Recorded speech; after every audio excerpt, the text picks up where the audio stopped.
আসসালামু আলাইকুম, কেমন আছেন সবাই? আজকে আপনাদের সাথে শেয়ার করব আমার এই টেক্সচার পেইন্টিংটা আমি কিভাবে করলাম। তো কিছুদিন আগে আমার ননদ আমাকে অনেকগুলো কাজ অর্ডার করে এবং সেই কারণে আমি কিছু ক্যানভাস কিনে আনি। কয়েকটা ক্যানভাসে কাজ করেছি। আজ কাজ করব 18x30 এই সাইজের ক্যানভাসটাতে। তো আমার ননদ আমাকে একটা রেফারেন্স পিক দিয়েছিল, এই যে এটাই আজকে আমি আঁকবো। চলুন তাহলে কাজ শুরু করা যাক। প্রথমে আমি বেসটা রেডি করে নিব এবং বেসটা হয়ে গেলে এটা আমি একটু রোদে শুকোতে দিয়েছি। রোদে শুকিয়ে নেবার পর এখন আমি ইমপেস্টর দিয়ে কাজটা শুরু করব।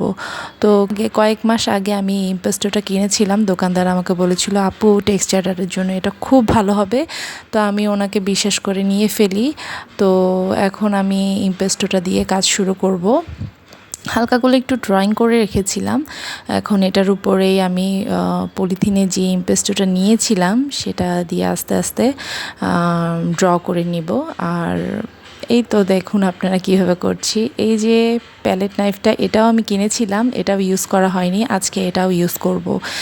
যেহেতু এটা দিয়ে আমি কখনো কাজ করিনি, না কাজ করেছি তবে দু একবার, বাট এটাতে আমি তেমন একটা এক্সপার্ট না। তো এখন এটা দিয়ে কাজ করতে আমার খুব কষ্ট হয়েছে, তারপরও খুব ভালো লেগেছে।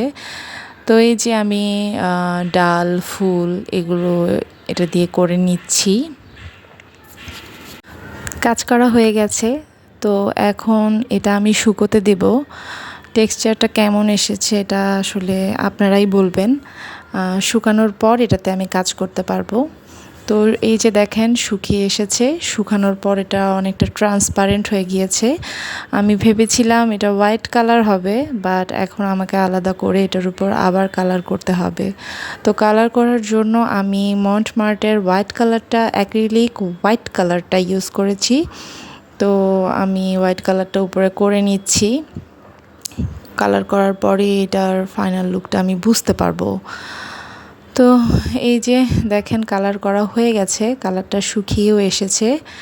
বাট কাজটা করার পর যেহেতু আমি এটা রেফারেন্স পিক দেখে করেছি, তো কাজটা করার পর আমার মনে হচ্ছিল ক্যানভাসটা একদম খালি খালি লাগছে। তো আমি এই কারণে এখানে আরও কিছু কাজ করতে চাই। তো এইবার আমি একটু ডিফারেন্ট ওয়েতে কাজ করব। প্রথমে আমি শুধু ইমপেস্টোটা দিয়ে কাজ করেছিলাম, বাট এবার আমি ইমপেস্টোর সাথে অ্যাক্রিলিক হোয়াইট কালারটাও মিক্স করে নেব এবং আমি দেখতে চাই এখন এটা মিক্স করলে, অ্যাপ্লাই করলে কী ধরনের ফিডব্যাক আমি পাই। তো এই যে আমার কাজ কমপ্লিট। তো যেহেতু আমি দুটা ওয়েতেই কাজ করেছি, আমার মনে হয়েছে ইমপেস্টের সাথে কালার মিক্স করে কাজ করলেই ভালো একটা রেজাল্ট পাওয়া যায়। তাহলে এক্সট্রা করে আবার কালার করতে গিয়ে কষ্টও হয় না, একবারেই কাজটা কমপ্লিট হয়ে যায়। তো ডালগুলোতে আমার সাদা ভাল লাগছিল না, তাই আমি একটু গোল্ডেন কালার করে নিয়েছি। এই যে দেখেন আমার কাজের ফাইনাল লুক। আপনাদের কেমন লাগছে? যদিও আমি রেফারেন্স পিকের মতো ছবিটি আঁকিনি, তারপরও আমার কাছে মনে হচ্ছে কাজটা এখন ভালো হয়েছে এবং ক্যানভাসটাও খালি খালি লাগছে না। তো আমার ননদের কাজটা ভালো লাগলে আমার মনে হবে যে আমি সার্থক। আজ এটুকুই। সবাই ভালো থাকবেন। আল্লাহ হাফেজ।